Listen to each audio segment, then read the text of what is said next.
600 ஆண்டுகளுக்கு முன்பு வேநாட்டில் ஜீவசமாதி அடைந்த ஷாவலி பாபா மூச்சு விடுவதாக சொல்லப்படும் நேரம்.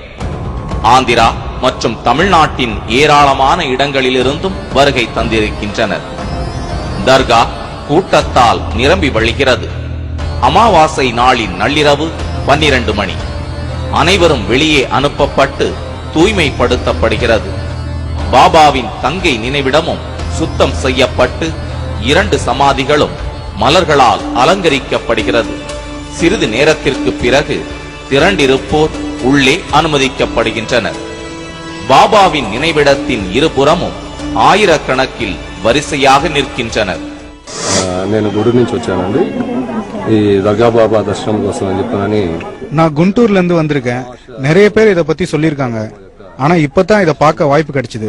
பாபா மூச்சு விடுறது உண்மையானு பார்க்க போறேன். 2 மணி நேரம் கடக்கிறது. எந்த ஒரு அசைவும் ஏற்படவில்லை. பலருக்கும் ஏமாற்றம். திடீரென சலசலப்பு. சமாதியில் அசைவு ஏற்படுவதாக குரல். அசைவு தென்படும் பகுதியை பயபக்தியோடு வணங்குகின்றனர்.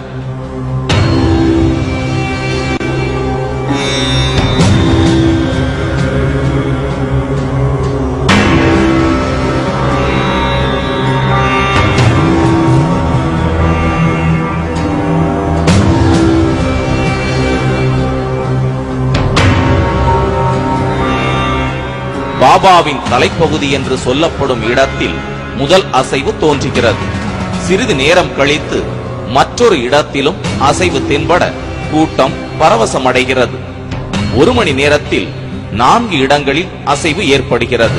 சிமெண்ட் கட்டுமான பூச்சாக இருப்பினும் உள்ளிருந்து வெளிப்படும் அசைவு பாபா மூச்சு விடுவதுதான் என்கின்றனர்.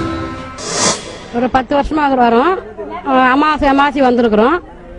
மூச்சு விடுறது கன்ஃபார்ம் தான். அது நம்புறோம். நாங்க ஒரு 6 அமாவாசை பார்த்திருக்கோம். 6 அமாவாசைக்கு திருப்பி ஒரு காலையில ஒரு 5:30 மணிக்கு வந்து கால் மடல வந்து அடங்கிடுது. நடு பகுதியில வரும், கால் மடல வந்து அடங்கிடும் அந்த மூச்சு வந்து. அது ஒரு 3 ட்ரிப் பார்த்திருக்கிறோம்.